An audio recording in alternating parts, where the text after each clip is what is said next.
American Idol. Over half of the 144 contestants are eliminated as Hollywood Week begins. Season 23 of American Idol continued with the first round of Hollywood Week during Monday, March 31, night's episode. 3 artists, Kolbi Jordan, Filo, and Canaan James Hill, got to skip this round after winning the platinum tickets during their auditions.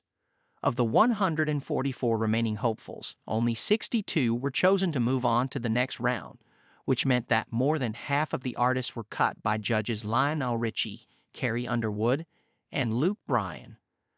Everyone gathered at the Orpheum Theatre in Los Angeles to compete in the Idol Arena, where they all gave solo performances. Scroll down for a recap of the night and find out which recognizable faces will be moving forward to the showstopper round.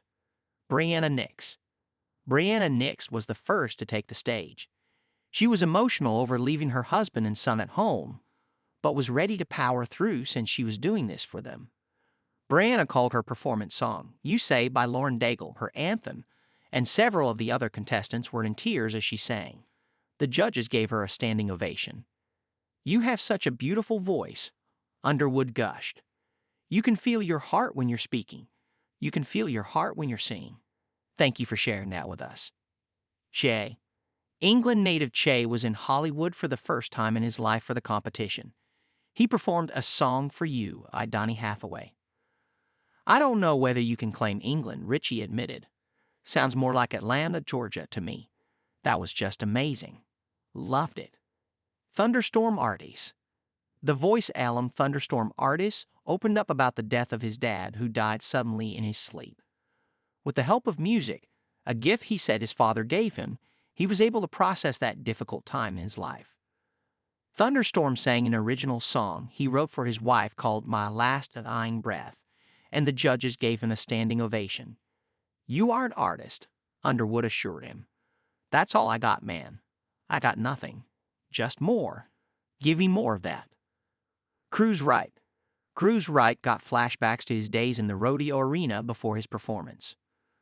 With the hope of keeping traditional country alive in the competition, he sang Goodbye Time by Conway Twitty. The judges couldn't get over the fact that he is only 17 years old. I need a birth certificate, Underwood joked. Bryan added, Where you are at this point, you're just going to grow and do some pretty cool stuff. Watching you win the room is pretty cool stuff. Good job. Jameer and Caitlin Myers.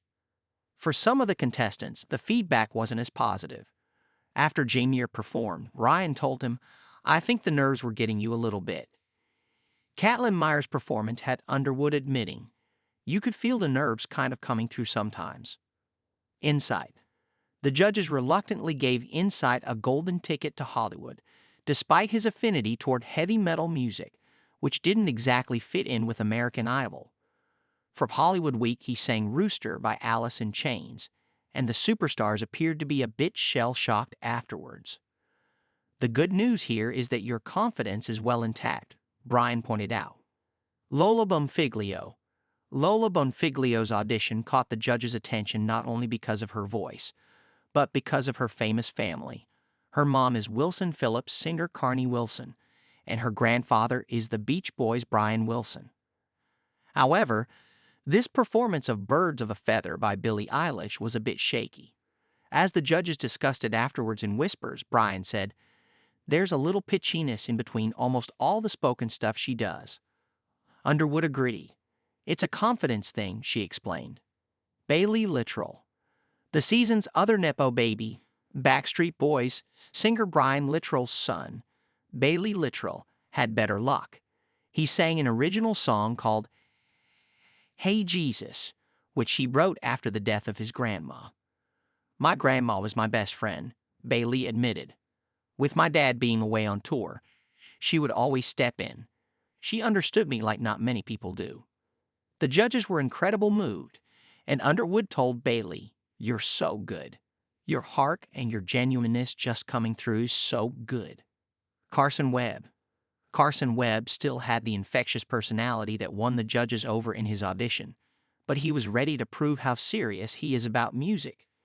For Hollywood Week, he sang More Than Able from Elevation Worship. Carson, I can't believe you're 16, Ryan said. I think 16 may have caught up with you just then a little bit. We could tell maybe the nerves were chewing you up. But you did a great job. You did good. Maddie Pruitt. At just 15 years old, Maddie Pruitt is the youngest singer in the competition. She admittedly hadn't done much performing in public before the show, so this was completely new territory for her. Well, you couldn't tell. Her performance of Cold by Chris Stapleton earned her a standing ovation. Great job, Brian said. Nothing about that was 15. So many right things going on. You just have a natural ability to have that rasp and that pain and that heart and dragging the notes out and milking the notes. He continued, there's a lot of stuff you know how to do at 15 that I didn't. When you hit the first note and Carrie's like, oh Lord, really, really great stuff. Josh King. Underwood voted no on Josh King's audition, and he was ready to prove her wrong. Hoping to show the judges that he could break his habit of lounge singing, Josh performed Hopelessly by Rick Astley. Josh, if you had done that in your audition, you would have had 3 yeses, absolutely. Underwood gushed. You have a sweet personality, a sweet demeanor. I wanted you to be great, and you brought some greatness with you today. Amanda Beres. Amanda Beres came to Idol to prove that underdogs can win. After being judged in the past on her looks as opposed to just her talent, she had been scared to come on the show in the past. However, she proved that she totally belonged with her performance of All I Could Do Was Cry by Etta James. The judges gave Amanda a standing ovation. Luke assured her, you are not an underdog. Quit feeling that way. You need to feel like a queen. You need to feel like a diva. Drew Wren. One artist that really impressed the judges with her performances was Drew Wren, who sang Black Friday by Tom Odell. Give me more of that, Richie told Ryan. Gabby Simone.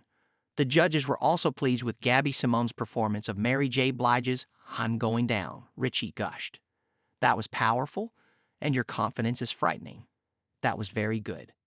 Sam Sparks.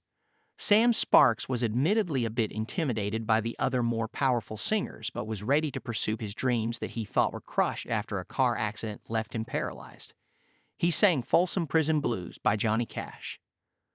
Although he got off to a shaky start, he ended up finishing the performance on a high note. What was so endearing is that you weren't locked in, and then you recognized that you weren't, Ryan said. That's how I've been most of my life. Great job. Isaiah Missalegalu. The judges nicknamed Isaiah Missalegalu Simone Silk after his audition, and he was fully embracing it. In the Idol arena, he sang Lose Control by Teddy Swims, and he got a standing ovation. Silky smooth, Underwood said. You have such a gift, and you're so confident on the stage and singing to everybody here. So great, I love you. Landing Kennedy. After Landing Kennedy sang Her Heart by Anthony Hamilton, Brian whispered to the other judges, it's not totally precise yet. Jamal Roberts. Jamal Roberts also sang Her Heart, but he did it a bit differently. He came to Idol with the hopes of bringing light to his town in Mississippi, which had been filled with crime in recent years.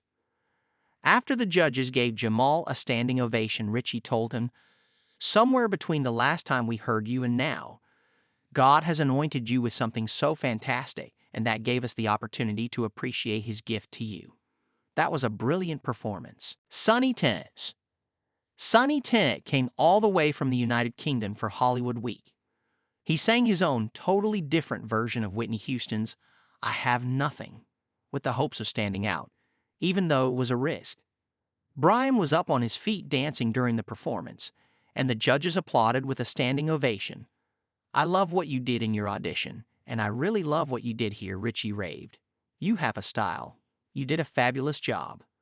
Victor Solomon. Victor Solomon was feeling the pressure coming into Hollywood Week due to the high expectations the judges had for him. After all, Richie told him he'd probably be top 20 after his audition. Victor performed Grandma's Hands by Bill Withers. What I love about your performance, it starts off with the right word. Attitude, Richie said. I love the presentation. It's a Bill Withers song, but it's not like you're singing it like Bill Withers. You made it your song. It was well done. Slater Nally. The final audition of the day was from Slater Nally. After performing a song dedicated to his teacher's late son, Carter Davis, at his audition, Slater revealed he was keeping Carter close to him during Hollywood Week 2. Mrs. Davis gave him a necklace with Carter's ashes in it. Slater sang another original song, this one called Foolish Pride, which he wrote at 15. He earned a standing ovation. I'm scared. That was so good, I'm scared, Underwood told him. Afterward, she compared him to Chris Stapleton. Idol Arena results. The artists were then divided into 4 rooms to find out their results. Room 1 included Landon, Insight, Sam, and Carson. Unfortunately, they did not move on.